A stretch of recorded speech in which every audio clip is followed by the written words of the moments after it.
Sucedeu, pois, que chegando Davi e os seus homens ao terceiro dia a Ziclague, já os amalequitas com ímpeto tinham dado sobre o sul e sobre Ziclague, e tinham ferido a Ziclague e a tinham posto a fogo.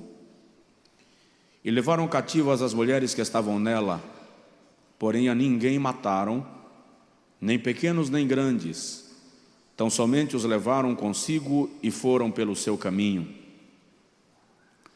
E Davi e os seus homens chegaram à cidade, e eis que estava queimada a fogo, e suas mulheres, seus filhos e suas filhas também tinham sido levados cativos. Então Davi e o povo que se achava com ele alçaram a sua voz e choraram, até que neles não houve mais forças para chorar. Também as duas mulheres de Davi foram levadas cativas, Ainoã, a Jizreelita, e a Abigail, a mulher de Nabal, o carmelita. E Davi muito se angustiou, porque o povo falava de apedrejá-lo, porque a alma de todo o povo estava em amargura, cada um por causa dos seus filhos e das suas filhas. Todavia Davi se fortaleceu no Senhor seu Deus. Versículos 17 ao versículo 19, para nós entendermos o texto e a conclusão. E feriu-os Davi, desde o crepúsculo até a tarde do dia seguinte. Nenhum deles escapou, senão só 400 jovens que, montados sobre camelos, fugiram. 18. Assim salvou Davi tudo quanto tomaram os amalequitas. Também as suas duas mulheres salvou Davi, e ninguém lhes faltou, desde o menor até o maior, e até os filhos e as filhas, e também desde o despojo até tudo quanto lhes tinham tomado, tudo Davi tornou a trazer. Você consegue dizer amém? Dá um toque no irmão do seu lado e diz para ele: nada se perderá. Fale como um profeta de Deus para esse irmão e diz para ele: nada se perderá. Aleluia, glória a Deus. Eu informo novamente, nós temos cadeiras ainda disponíveis aqui à frente. Os diáconos podem orientar os irmãos para se acomodarem nelas.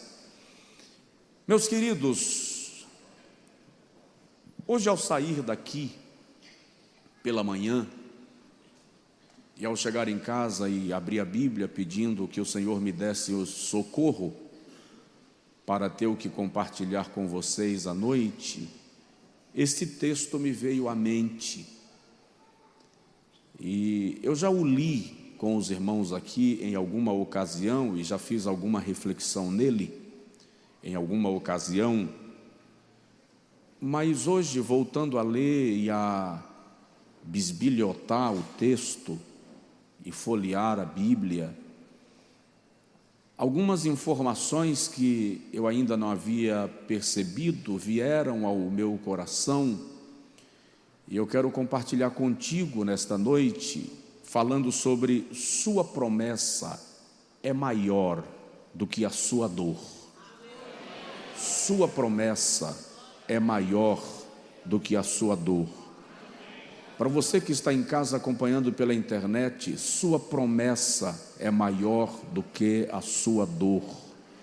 Diz aí para o irmão do seu lado isto: sua promessa é maior do que a sua dor.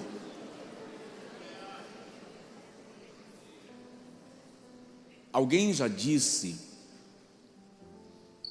que não há um grande homem de Deus ou mulher de Deus sem um grande trauma.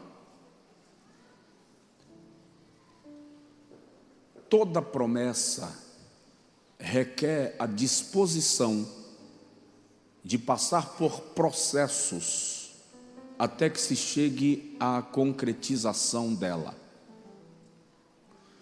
Os metais mais nobres e as joias mais raras estão cravadas em rochas. não estão na areia. As grandes dádivas de Deus para nós não estão em prateleiras e vitrines. Elas estão escondidas como tesouros que Deus quis reservar para a nossa vida. Entretanto, o que fazer quando a dor tira a nossa visão da promessa? O que fazer quando a luta e os imprevistos já não nos permitem ver aquilo que era o nosso alvo, que é o nosso alvo, o nosso facho de luz, e de repente você perde a visão em função do embate, da adversidade e da tribulação? A dor tem o poder de nos paralisar,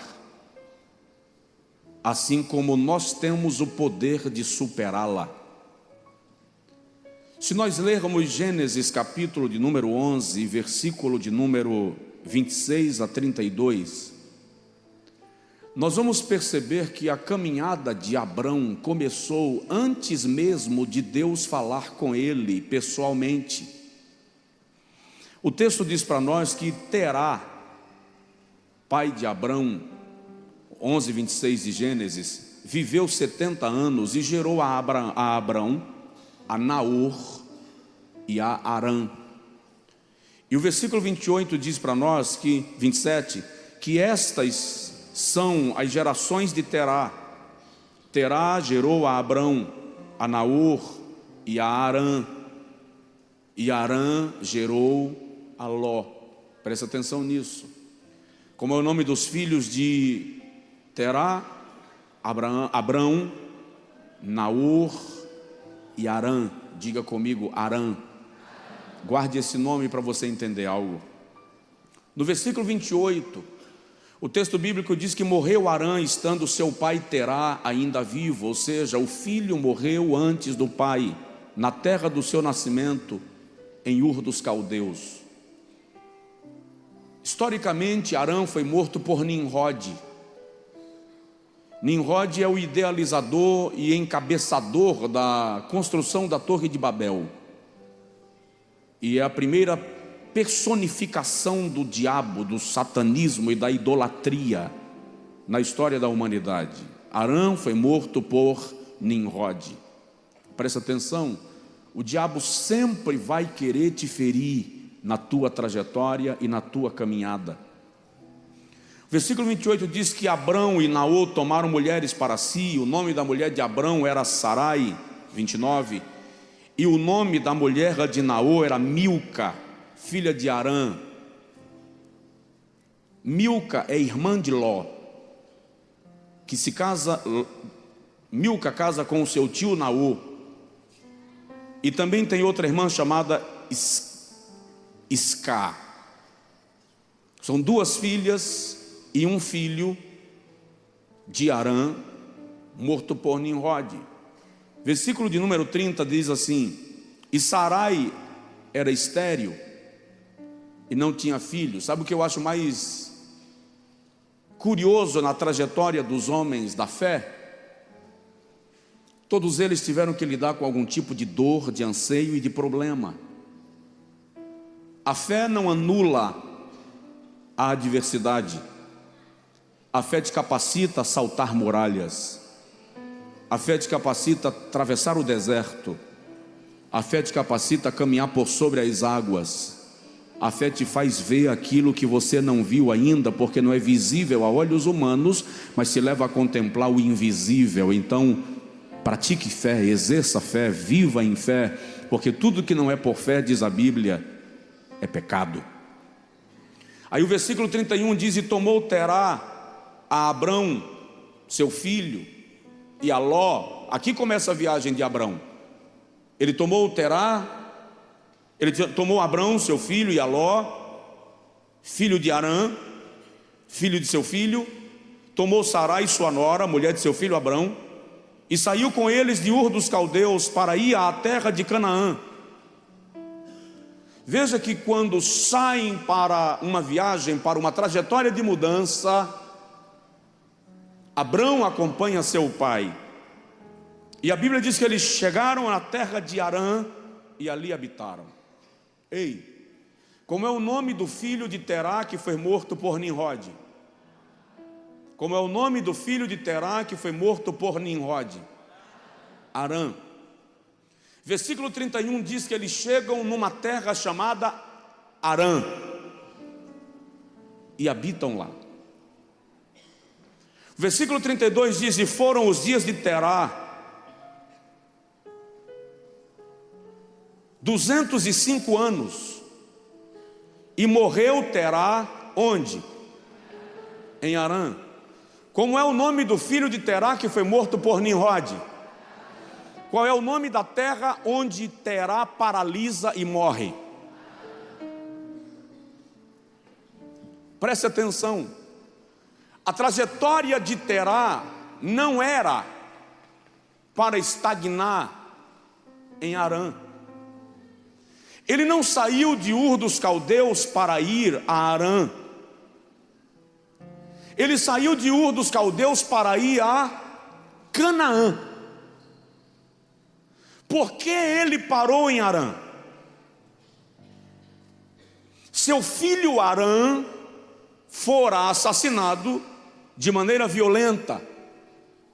Agora ele chega numa cidade chamada Harã e congela, petrifica, paralisa e não consegue caminhar em direção a Canaã. A dor de Terá o parou em Harã e o matou. É por isso que Deus aparece depois a Abrão e diz: sai-te da tua terra, do meio da tua parentela, para a terra que eu haverei de te mostrar. Deus está dizendo a Abrão: não fique parado onde a dor matou o seu pai. Provoca o vizinho e diz para ele: a tua dor não pode matar você. Diz para o outro vizinho: a tua promessa é maior do que a tua dor. Veja que Terá é paralisado pela espada que o traspassou. A dor tem o poder de te parar, mas você tem o poder de suplantá-la. A Bíblia está repleta de histórias e episódios de homens de Deus que viveram dores horrendas e passaram por elas e produziram para Deus. Aliás, eu gosto de lembrar sempre de Lucas capítulo 1, versículo 80, quando a Bíblia diz de João Batista que ele crescia e se fortalecia nos desertos da terra. O deserto não tem o propósito de matar você.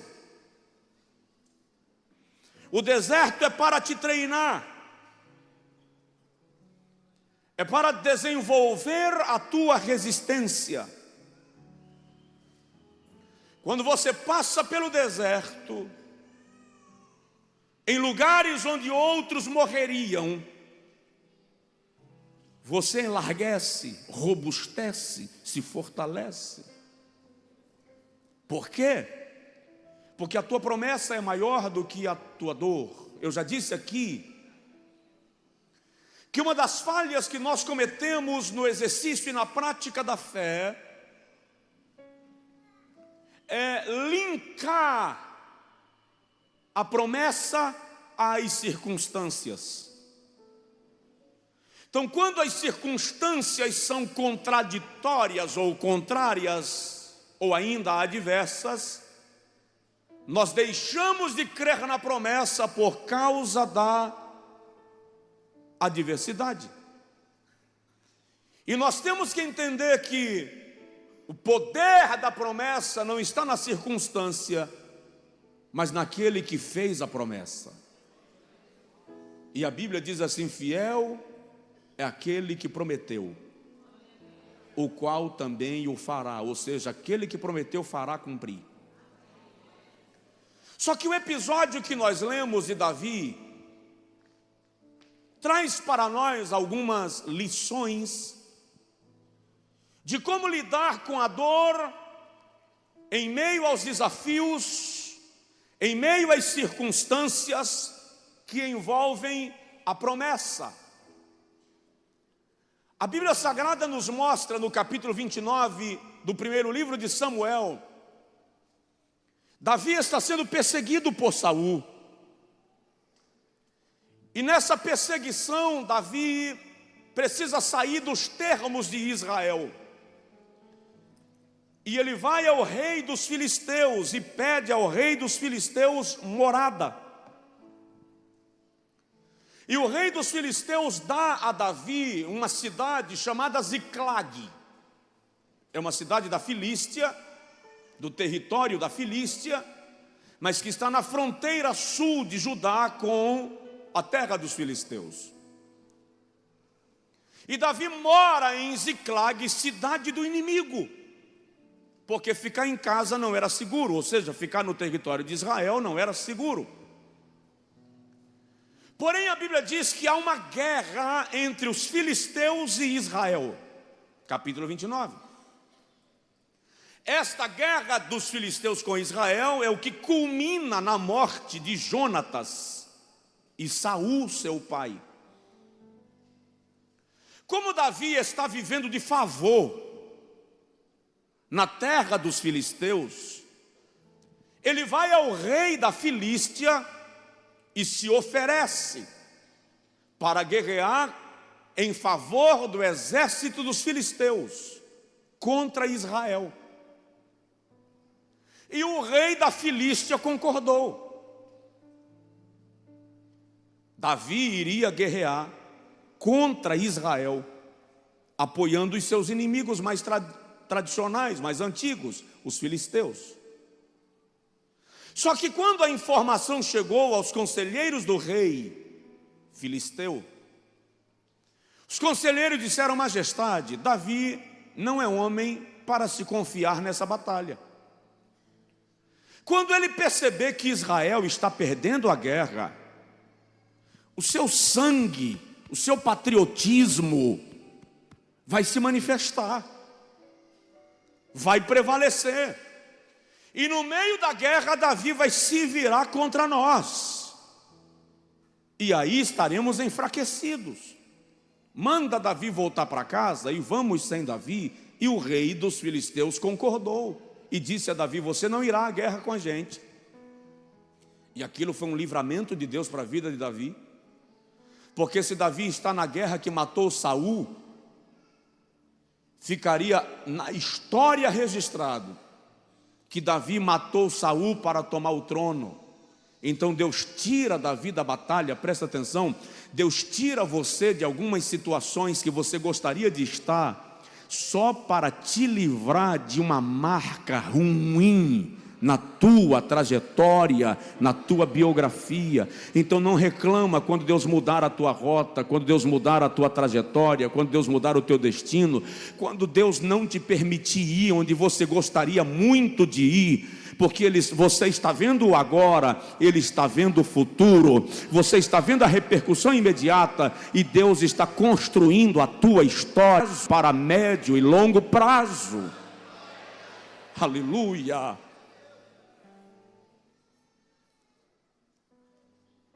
Davi volta para casa com os seus 600 homens para Ziclag.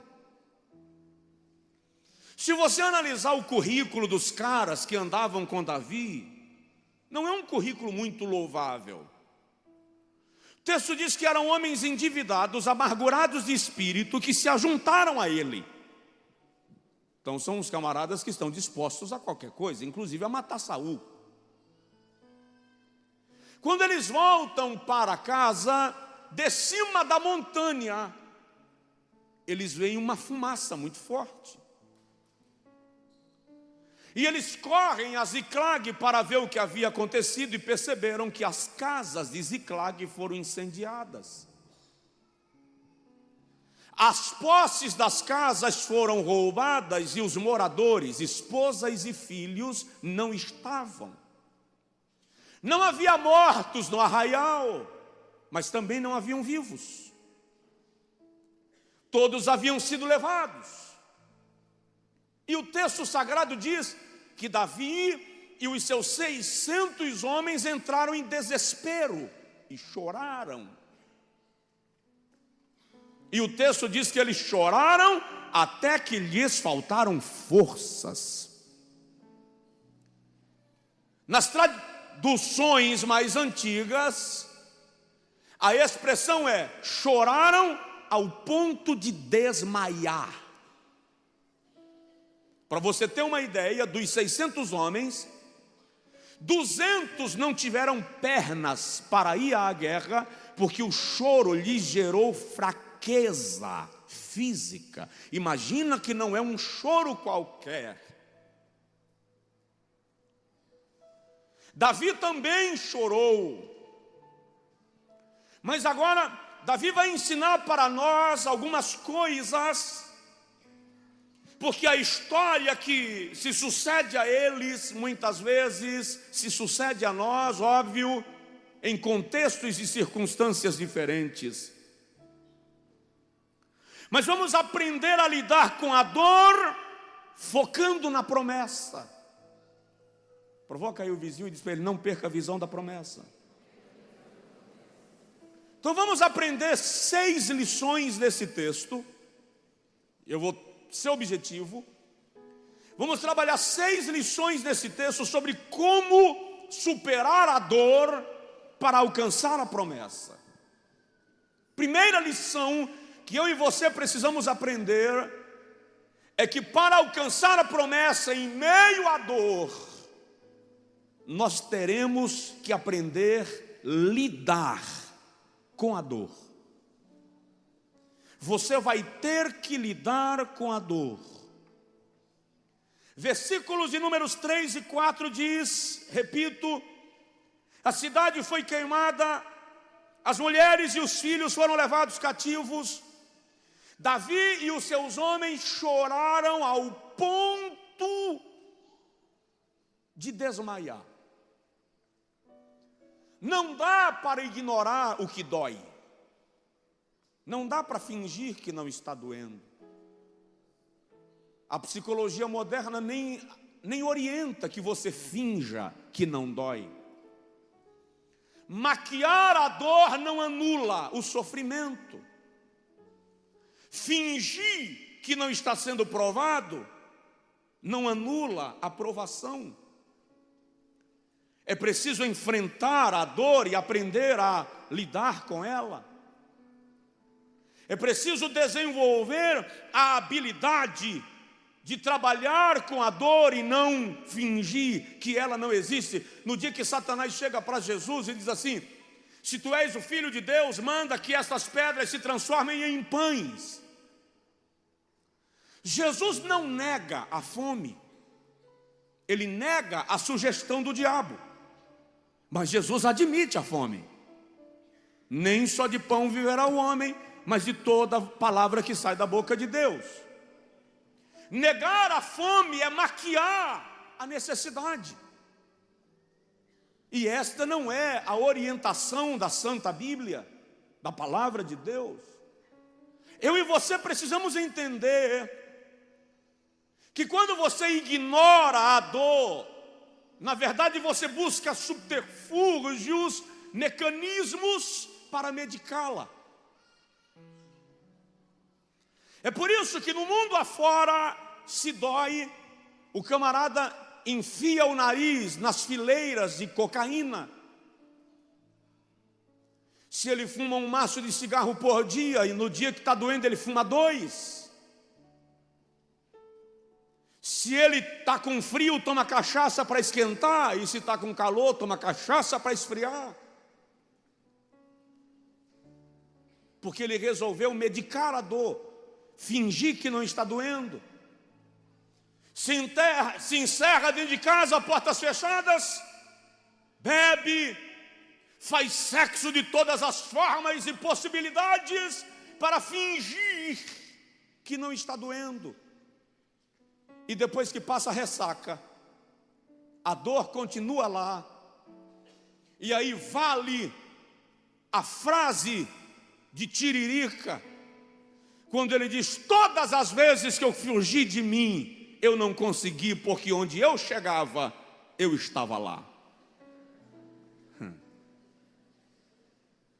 Tentar fingir a dor é você perceber que depois de dias de maquiagem, de álcool, de drogas, de sexo, de festas, de aventuras e de viagens, quando você voltar e você parar, você vai perceber que a dor continuou lá.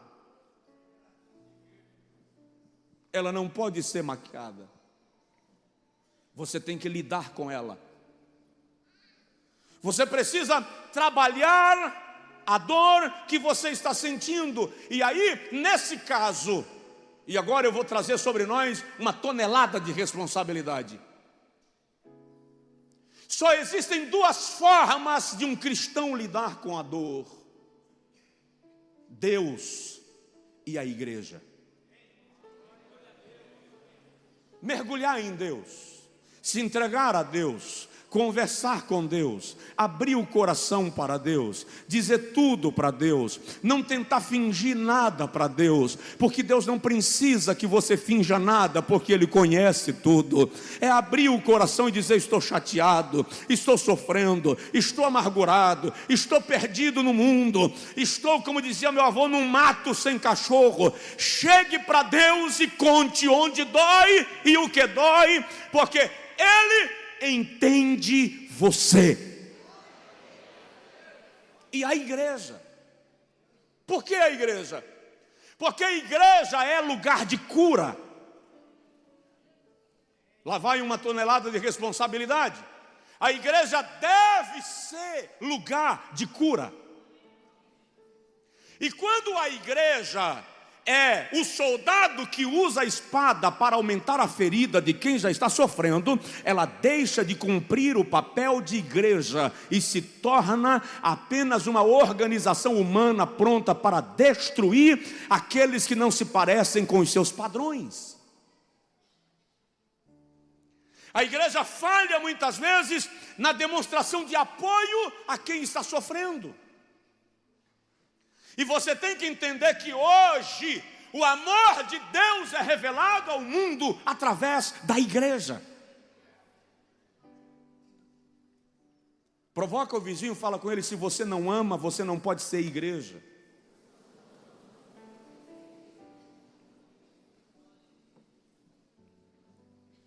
Porque quem está lidando com a dor precisa de suporte, precisa de apoio,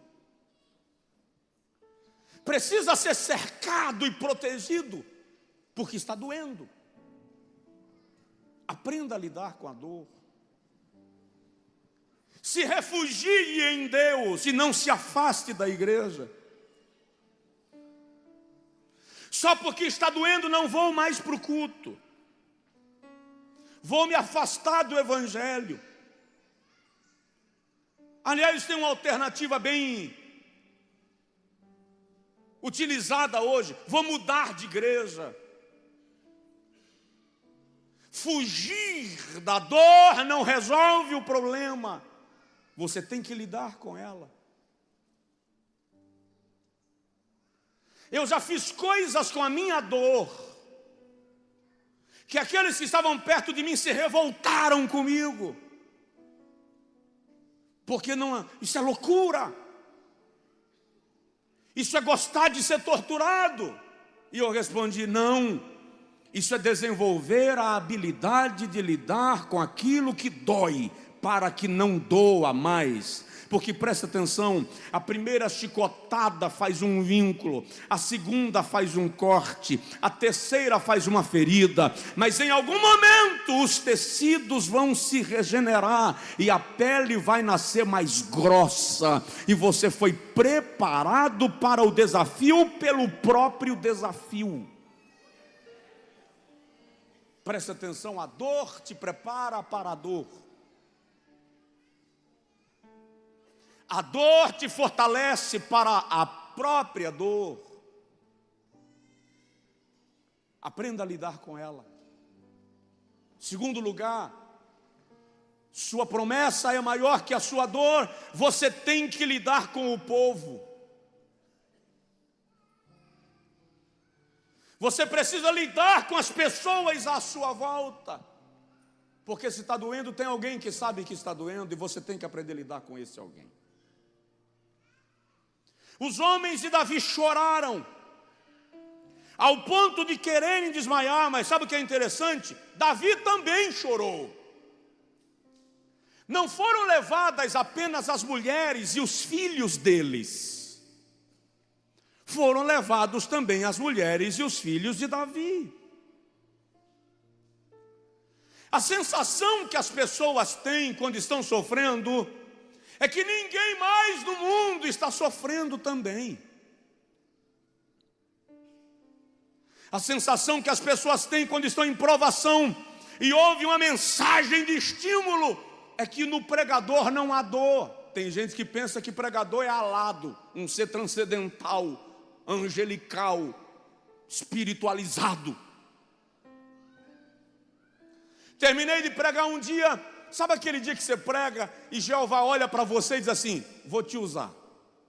Sabe, o dia que Jesus diz assim: vou usar você hoje. E usa. Terminei de pregar um dia desses aí, que quando eu terminei de pregar, eu tinha certeza que Jesus falou assim: negão, eu vou te usar hoje. E ele usou. Quando eu desci do púlpito, uma irmã chegou para mim e fez assim: pastor, o senhor é tão,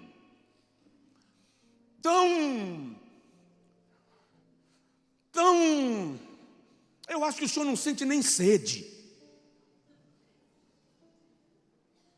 Ou seja, a imagem que se tem é de que aquela figura na plataforma, pregando sobre dor, não sente dor.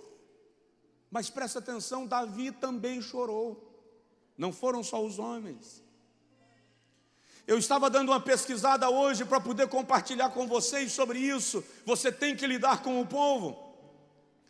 Vou dar uma olhada aqui. Pesquisas revelam que 97% dos pastores já foram traídos, caluniados ou feridos por pessoas de confiança. As mesmas pesquisas dizem que 70% dos pastores lutam contra a depressão. Essas pesquisas revelaram que cerca de 7.000 igrejas fecham a cada ano e cerca de 1.500 pastores desistem do ministério a cada mês.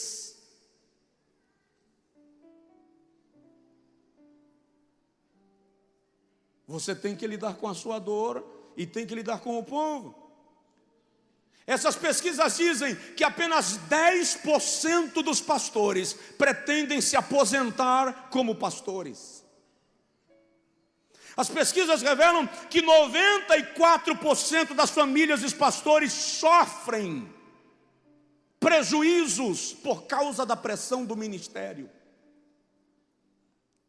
78% dos pastores não têm amigos íntimos. 90% deles trabalham entre 55 e 75 horas por semana. E mais de 50% dos pastores já pensaram em suicídio pelo menos uma vez. É altíssimo esse índice. Uma pesquisa recente nos Estados Unidos revelou que a função pastoral está entre as 4 atividades mais difíceis do país. Porque ele tem que lidar com a dor e tem que lidar com o povo. Mas olha o que o texto diz no versículo de número 6. O texto diz assim: Davi recobrou forças. Davi se renovou. Davi encontrou ânimo no Senhor. É mergulhar em Deus para lidar com a dor e para lidar com o povo, porque é interessante que os homens que estavam com Davi, seus amigos de batalha, companheiros de guerra, que conheciam as vitórias de Davi, e que sabiam que Davi também estava sofrendo a mesma dor, no entanto, eles querem apedrejá-lo. Esqueceram quem era Davi e agora querem matá-lo, porque é preciso lidar com a dor e é preciso lidar com o povo. Dá um toque no seu vizinho e diz para ele: você tem que lidar com pessoas. Agora dá um toque no outro vizinho e diz para ele assim: encontre ânimo no Senhor. Encontre ânimo no Senhor. Eu disse para os irmãos aqui, dia 6 de junho, eu fui ministrar num congresso de pastores, pastor discipulando pastor, realizado pelo pastor Josué Gonçalves. E ao chegar lá, eu preguei sobre pastor também é alma. No outro dia, um pastor me procurou e me abraçou e ele me apertava, chorando, e dizendo: eu vim para este congresso para participar apenas da primeira noite. Só vim porque minha mulher insistiu comigo e implorou que eu viesse. Meu filho, que é tenente do exército, pagou o aluguel de um carro, pagou o pacote do hotel para que eu viesse. E eu disse a mim, para satisfazê-los eu vou, participo na primeira noite, no segundo dia eu volto e cometo suicídio na volta para casa. E ele disse: ontem sua mensagem salvou a minha vida da destruição. Eu vim nesta noite te dizer que você tem que lidar com a dor, tem que lidar com o povo, mas busque forças naquele que te fará vitorioso apesar do deserto. Encontre ânimo no Senhor. Paulo diz assim: não há quem sofra que eu também não sofra. Não há quem padeça que também eu não padeça com ele. Ou seja, presta atenção, as dores, lutas, tentações e embates que você passa, eu também passo, nós passamos juntos, mas recobramos força no Senhor. E presta atenção, a igreja tem que cumprir o papel de hospital. A igreja tem que cumprir o papel de casa de apoio, porque o mundo já tortura, a vida já bate, o diabo já confronta, os inimigos já acusam. Então não precisa ninguém mais para cumprir esse papel. A igreja tem que ser o cobertor que achega, que aquece. A igreja tem que ser o hospital que ministra o remédio e o curativo. A igreja tem que ser a vitamina que levanta o que está enfraquecido. Eu e você temos um papel importantíssimo na vida daquele que está sofrendo de alguma maneira. Presta atenção, a pessoa sentada do seu lado agora pode estar enfrentando uma dor, uma preocupação violenta, ela pode estar sendo destruída por dentro e eu e você não vimos. Então, em nome de Jesus, seja o instrumento que Deus vai usar nesta noite para aliviar o sofrimento desta pessoa, para a glória de Deus.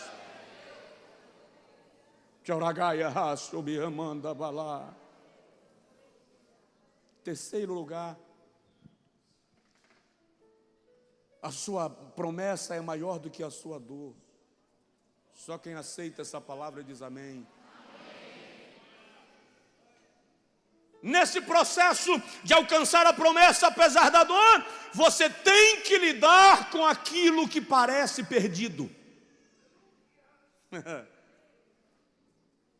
Você tem que lidar com aquilo que parece perdido. Versículos de número 11 ao versículo de número 14, o texto diz assim: e acharam no campo um homem egípcio, e o trouxeram a Davi, e deram-lhe pão, e comeu, e deram-lhe a beber água, deram-lhe também um pedaço de massa de figos secos, e 2 cachos de passas. e comeu. E voltou-se-lhe, e reanimou-se-lhe o espírito, porque havia 3 dias e 3 noites que não tinha comido pão, nem bebido água, estava semi-morto.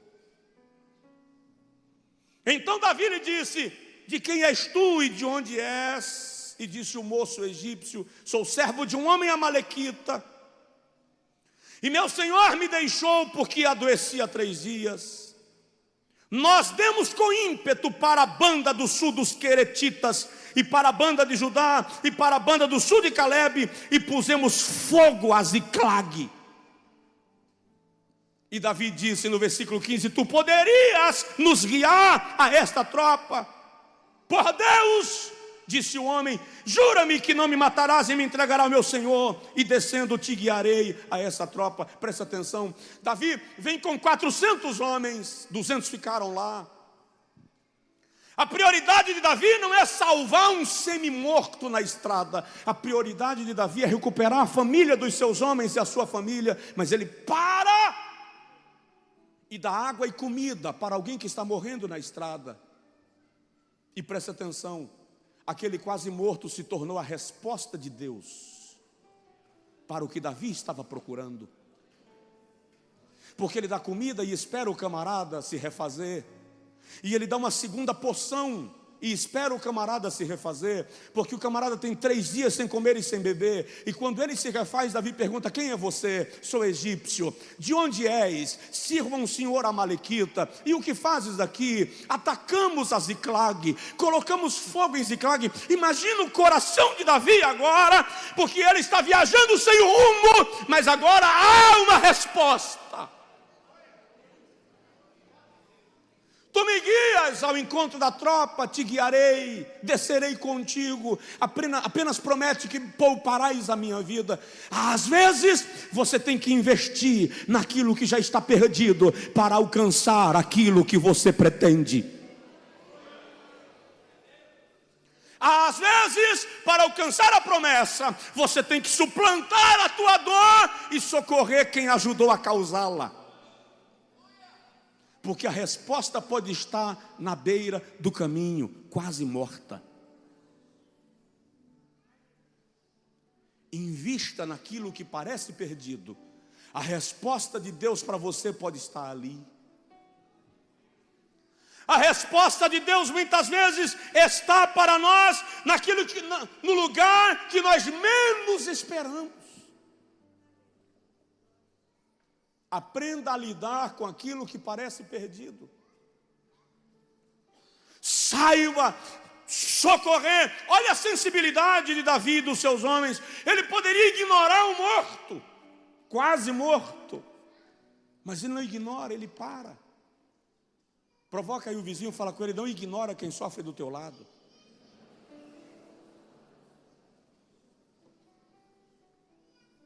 Posso ir mais um pouquinho? Você está bem? Tem alguém na igreja? 4º lugar. Para alcançar a promessa, você tem que lidar com o seu provedor. Ei, você tem que lidar com Deus na sua dor. Eu vou usar uma expressão bem inadequada para falar em relação a Deus. É inadequada, mas não é blasfema e nem é herética. Você precisa enfrentar Deus. Não adianta tentar fugir dele, porque para onde fugirei do teu espírito e para onde me ausentarei da tua face? Se eu subir ao céu, aí está a tua morada, e se eu descer ao mais profundo abismo e lá colocar a minha cama, até lá o Senhor me alcançará.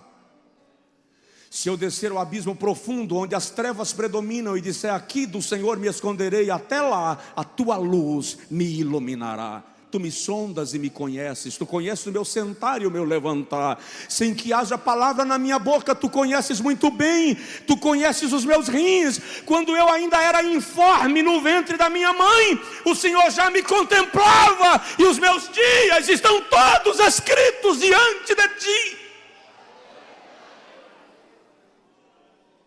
Aleluia! Queira ou não, há um momento que você vai ter que sentar com Deus e conversar com Ele sobre a situação. Então, para que procrastinar?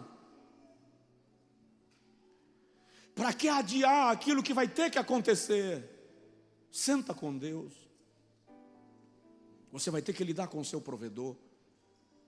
Mesmo porque tudo que você precisa está nele. Vou repetir, tudo que você precisa está nele. Tudo que a sua alma quer está nele. Todas as respostas. A língua está travando hoje que está uma graça. Todas as respostas a todas as suas perguntas estão nele. Versículo de número 8, o texto diz assim: então consultou Davi ao Senhor, dizendo: devo eu perseguir a tropa e a alcançarei? E o Senhor disse: persegue-a, porque de certo alcançarás e tudo libertarás. Tudo. Presta atenção nisso. As respostas de Deus normalmente não vêm em sentenças longas. Deus é muito objetivo na sua comunicação conosco. Eu disse essa semana, enquanto ministrava em Curitiba, que Deus não é tagarela. Deus não precisa ficar falando para te convencer de que Ele falou. As respostas de Deus são objetivas, são definidas e são definitivas. Vai, alcançarei a tropa, alcançará.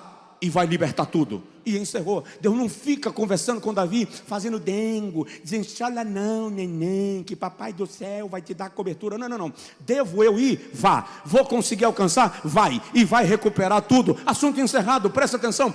Deus não é menino para precisar ficar argumentando, armengando, ou como eu dizia no Angico, arengando contigo, para você se convencer. Deus é fiel, é soberano, é Senhor, é dono da verdade, é a rocha eterna, é o rochedo forte, é a fortaleza no dia da angústia. O que Ele disse está dito, e a minha palavra não voltará para mim vazia.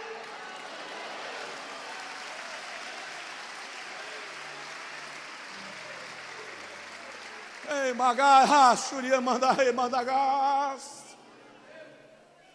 pare com Deus. Separe um dia para Ele. Desliga o celular e diz: hoje é meu dia de conversar contigo sobre Ziclag. E abre o coração, porque Ele tem respostas. Ainda que Ele te repreenda, Ele não te rejeitará. Isso é lindo no amor de Deus. Ele te repreende, mas não te rejeita. Oh, aleluia! Porque por um pequeno momento te deixei. Olha que coisa linda esse texto. Por um pequeno momento te deixei, mas com benignidade eterna te atraí. Olha lá, por um momento, uma fração de tempo te deixei, mas com benignidade eterna te aproximei de novo, te trouxe de volta. A tua promessa é maior do que a tua dor. E eu concluo. Você vai ter que lidar com a sua dor. Você vai ter que lidar com o povo. Você vai ter que lidar com aquilo que parece perdido. Você vai ter que lidar com o teu provedor, porque a resposta está nele. Segura lá. Você vai ter que lidar com a promessa que te motiva. Você vai ter que aprender a lidar com a promessa, porque o grande detalhe não é a promessa, mas o que vai acontecer entre ela e o cumprimento. Porque no versículo 8 Deus diz a Davi: vai e você vai recuperar tudo, mas a promessa só se cumpre no versículo 19. Entre o 8 e o 19 tem uma guerra. Entre a promessa e o cumprimento, você vai ter que enfrentar batalhas. Quem tem uma promessa, sem dúvida, vai ter que lidar com uma dor.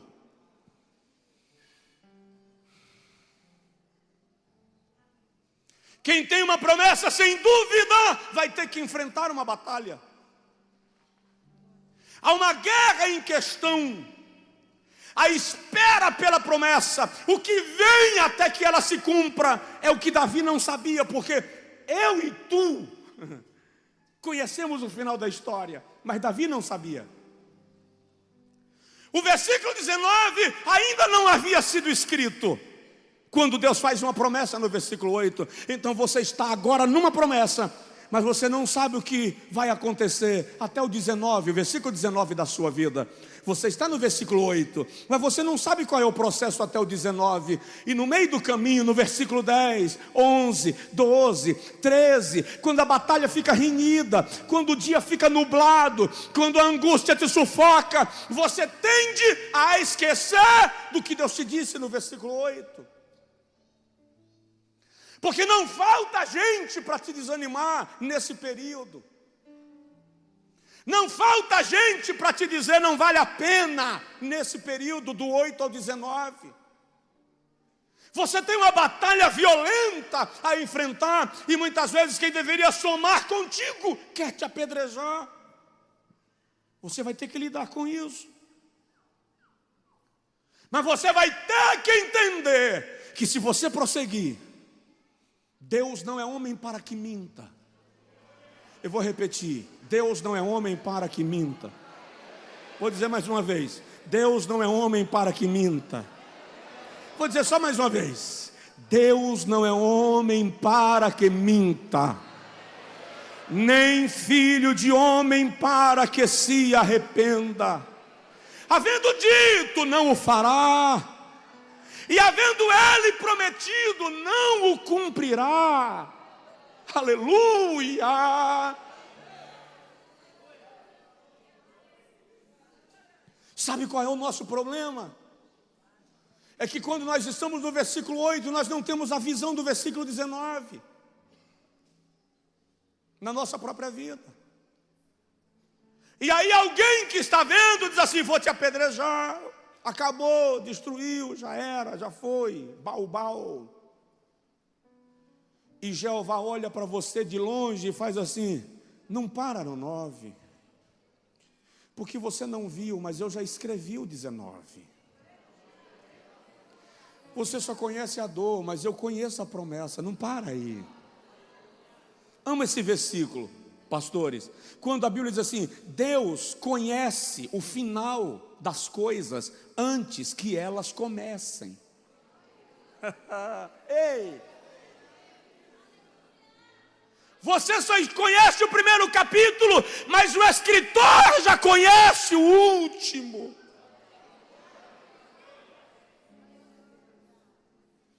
É por isso que Deus está dizendo, é por isso que o Espírito está dizendo: não desanimes, Deus velará por ti. Não desanima. O 19 está na frente. Sob suas asas te acolherá, Deus velará por ti, Deus cuidará de ti. No versículo 11, no versículo 12, no versículo 13. No teu sofrer, até chegar no 19, seu olhar te acompanhará.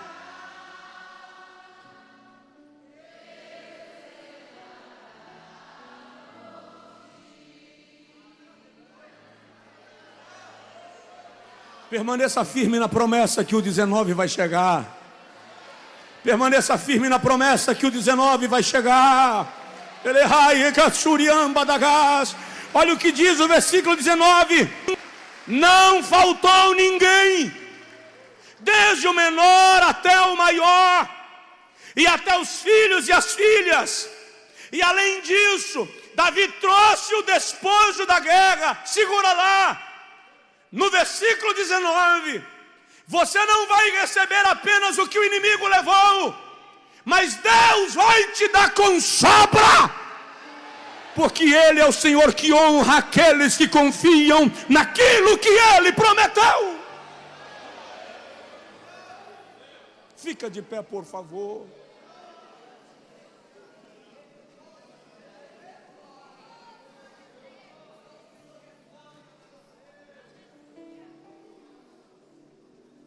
Há uma promessa para a sua vida.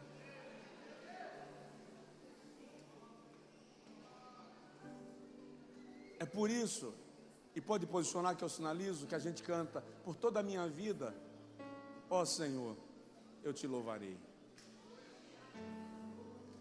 Porque ainda que tenham batalhas a enfrentar, e eu não estou entendendo porque que algumas pessoas estão indo embora.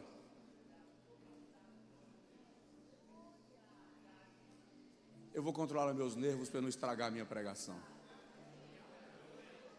que é muita falta de educação.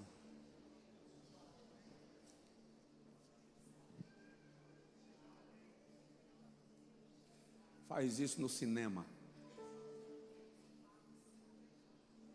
Deus está falando contigo e você está indo embora. Tomara que a promessa não vire as costas para ti, como tu vira as costas para a promessa.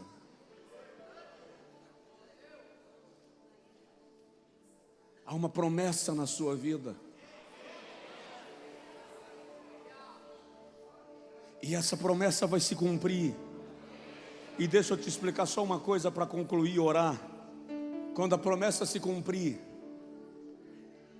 que você já estiver desfrutando da vitória, mulher, filhos, famílias, todos livres, soldados felizes, você vai ter que lidar com os que ficaram, porque não conseguiram ir para a guerra.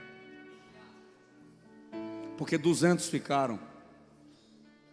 E quando eles chegaram trazendo os despojos de guerra, armas, vacas, ovelhas, no versículo de número 22 a 25, os que foram à guerra dizem assim: Davi, nós entregaremos as mulheres e os filhos desses 200 que não foram, mas não repartiremos com eles os despojos, porque eles não guerrearam. Aí Davi diz assim: não será assim, meus irmãos, porque embora não tenham guerreado, ficaram guardando a bagagem. A razão pela qual vocês conseguiram lutar sem cansar é que vocês não precisaram carregar bagagem nas costas. Alguém ficou olhando, presta atenção nisso. Você só venceu porque enquanto você lutava, alguém estava cuidando dos teus fardos. Você tem que entender que existem pessoas que fazem parte da tua história de vitória.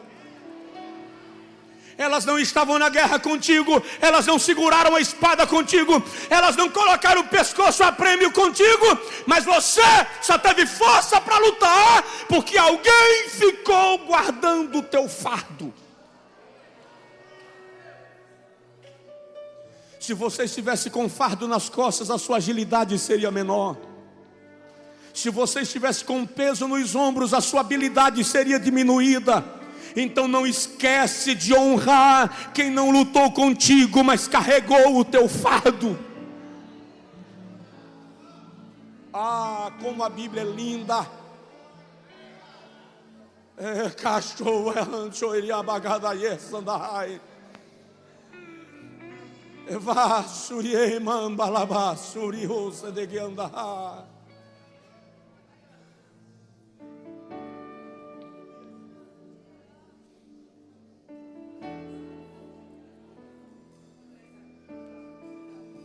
existem pessoas anônimas que não estão nas tuas guerras, mas elas estão olhando o teu fardo, guardando tua bagagem.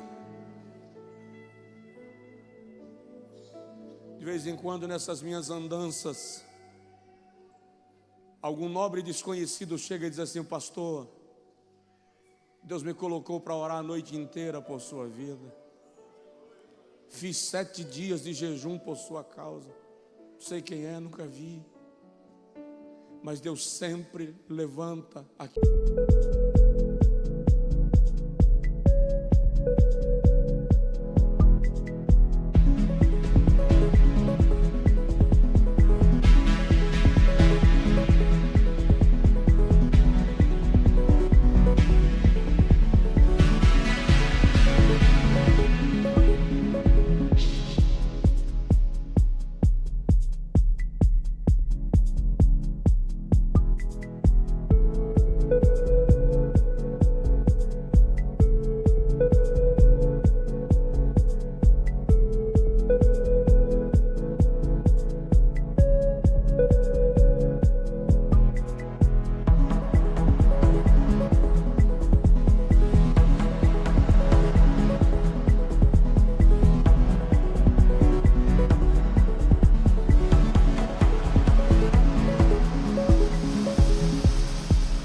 Aqueles que vão olhar a bagagem, você só venceu por isso. Olha para o seu vizinho e diz: a sua promessa é maior que a sua dor. Fala isso com força: a tua promessa é maior do que a tua dor. A tua promessa é maior do que a tua dor. A tua promessa é maior do que a tua dor. A tua promessa é maior do que a tua dor. Diz para você mesmo, diz para você que a minha promessa é maior do que a minha dor.